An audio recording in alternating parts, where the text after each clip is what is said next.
Rasulillah. Halo. Rabbi shrah li sadri wa yassir li amri wahlul 'uqdatam min lisani yafqahu qawli. Rabbi zidni ilman nafi'a warzuqni fahma. Saya sangat merasa senang dan bangga berada di forum ini, meskipun ini adalah forum bedah buku, tapi menurut saya ini adalah forum yang memperbincangkan nasib dan masa depan rakyat di Indonesia, nasib demokrasi kita, karena Indonesia merupakan satu negara besar dan masuk di antara 3 negara demokrasi terbesar di dunia. Yang menurut saya pada hari-hari ini memang obrolan soal menjaga tegaknya demokrasi itu masih kalah dengan isu-isu lain yang selalu silih berganti begitu kita saksikan berbagai media. Saya ingin merunut sedikit ke belakang, kenapa kemudian muncul keinginan saya untuk melakukan riset soal investor politik ini. Saya dulunya adalah jurnalis, saya terakhir di kontributor Metro TV, dan dulu pernah menjadi jurnalis juga sebelumnya di Jakarta, sebelum pulang ke Madura.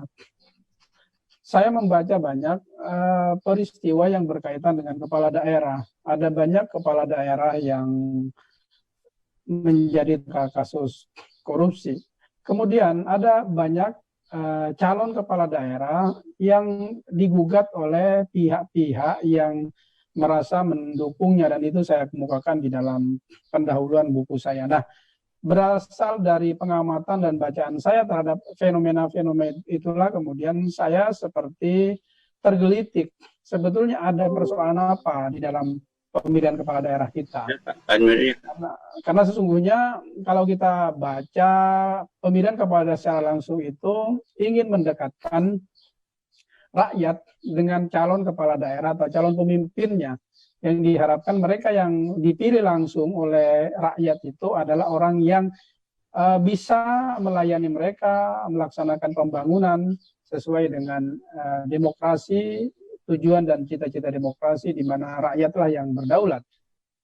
From the people, by the people, for the people gitu.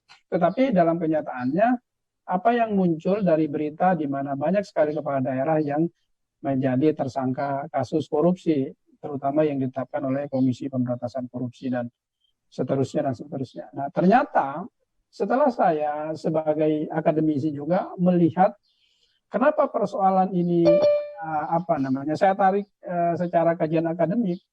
Ternyata politik itu tidak berdiri sendiri. Dalam sejarah kajian ekonomi, baik itu yang ditulis oleh Adam Smith, John Stuart Mill, David Ricardo, dan seterusnya pada era ekonomi klasik pada masa lalu, mereka itu sesungguhnya bicara ekonomi politik.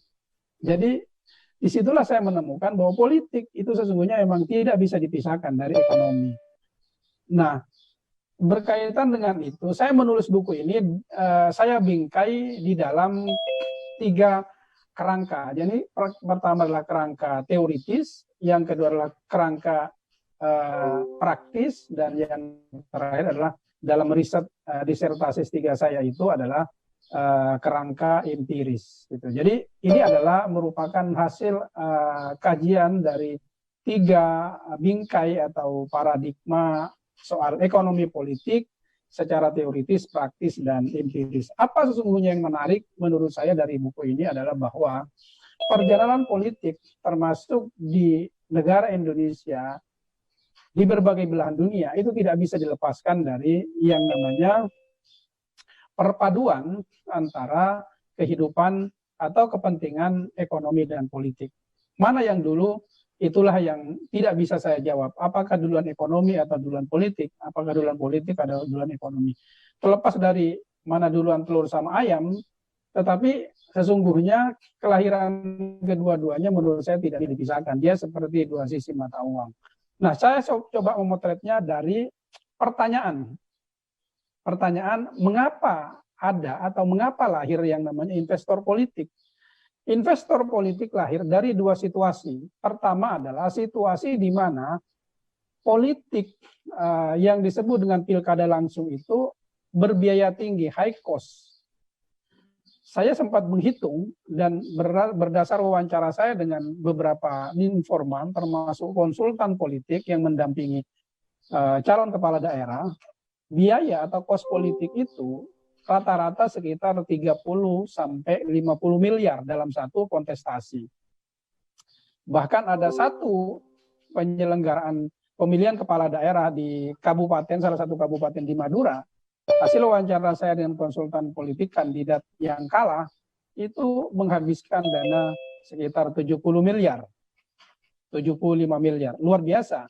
Dan biaya politik yang tinggi, high cost politik itu kemudian membuat para calon kepala daerah, kalau kita lihat para profil calon kepala daerah itu memang tidak bisa membiayai dirinya sendiri untuk maju dalam kontestasi pemilihan kepala daerah. Jadi itu penyebab pertama munculnya investor politik, di mana tidak semua calon kepala daerah bisa membiayai dirinya dalam kontestasi pemenangan pilkada. Itu yang pertama. Nah, yang kedua adalah ada semacam dorongan motivasi dari investor politik untuk masuk ke dalam pemilihan kepala daerah untuk mendapatkan keuntungan dari cara dia memberikan dana dalam memenuhi biaya pemenangan calon kepala daerah pada saat pemilihan kepala daerah. Jadi ada seperti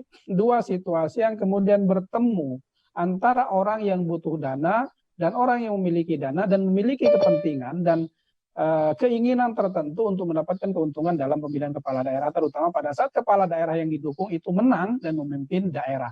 Nah, temuan saya dalam kajian empirikal yang saya lakukan, ada beberapa keuntungan yang diperoleh oleh investor politik pada saat calon kepala daerah yang diusung itu menang. Pertama adalah keterlibatan dia di dalam perumusan maupun pengambilan kebijakan yang dilakukan oleh kepala daerah, baik itu dalam penentuan calon kepala kantor, kepala dinas, dan aparatur pemerintah di tingkat daerah.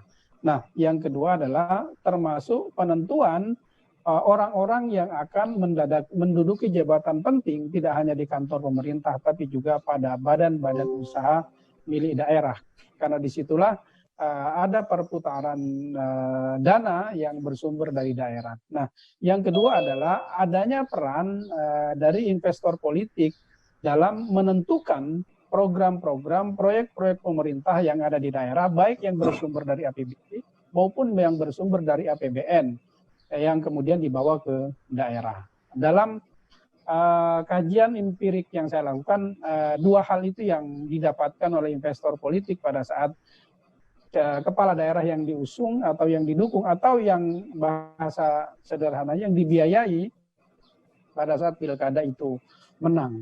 Nah, dalam konteks itu sesungguhnya itulah yang saya potret dari teori-teori klasik yang dikemukakan oleh salah satunya misalnya oleh James Buchanan dengan teori public choice-nya, teori pilihan publik, di mana kepentingan ekonomi yang tadi saya sebutkan, kepentingan ekonominya investor itu sesungguhnya mestinya berkaitan dengan personalnya dia untuk mendapatkan kekayaan, itu kemudian masuk kepada kepentingan publik, yaitu dalam rangka pengaturan kebijakan-kebijakan yang ada di daerah. Saya sambung lagi teori ini dengan teori yang sesungguhnya relevan dengan apa yang dikemukakan oleh James Coleman soal teori pilihan rasional, rational choice theory, di mana aktor individu yang ada di dalam, yang berinteraksi dalam kehidupan sosial itu sesungguhnya ingin mendapatkan keuntungan, baik itu keuntungan secara material maupun keuntungan secara nematerial. Jadi apa yang dilakukan oleh aktor, baik itu dalam kontes dia mendukung calon kepala daerah, tidak lebih dalam teori pilihan rasional ini bagian dari transaksi ekonomi dan bisnis untuk mendapatkan keuntungan. Jadi tidak ada namanya makan siang gratis di dalam politik, karena sesungguhnya itu bagian dari upaya untuk mendapatkan keuntungan yang lebih besar di dalam kontestasi pilkada. Nah, kajian empirik yang saya temukan tadi, kemudian saya padukan dengan kajian teoritis itu sesungguhnya tidak hanya terjadi di 1-2 pilkada di Indonesia. Itu sesungguhnya hampir merata di seluruh pemilihan kepala daerah yang ada di Indonesia. Karena kalau kita lihat profil kandidat calon kepala daerah itu rata-rata mereka tidak memiliki kemampuan dana untuk membiayai dirinya sendiri dalam kontestasi pilkada. Pada saat yang lain, kebutuhan pencalonan dan pemenangan pilkada itu sangat besar, kisarannya 35 sampai bahkan ada yang 75 miliar untuk tingkat kabupaten atau kota. Dan tentu saja pada level provinsi jumlah tersebut jauh lebih besar lagi. Jadi saya coba untuk semacam menemukan potongan-potongan puzzle itu yang kemudian saya gabungkan, saya sambungkan, dan kemudian lahirlah buku ini menjadi satu potret pemilihan kepala daerah yang sesungguhnya dibajak atau hijack kalau bahasanya Jeffrey Winters itu. Ini adalah satu proses pembajakan demokrasi, karena yang kemudian memiliki daulat itu bukanlah rakyat yang telah memilih calon kepala daerah, tapi kepala daerah sibuk melayani keinginan-keinginan dan apa yang dikehendaki oleh investor politik yang sudah membiayai dia pada saat pilkada. Itu mungkin paparan awal saya terkait dengan buku ini. Mungkin nanti kita akan diskusikan hal-hal detail lagi atau yang mungkin perlu kita perjelas di dalam buku ini maupun di dalam temuan-temuan saya di dalam melakukan riset selama saya lakukan sejak tahun 2019 sampai tahun 2020. Itu Pak, terima kasih, dan Muhammad kalau ada yang kurang berkenan. Assalamualaikum warahmatullahi wabarakatuh.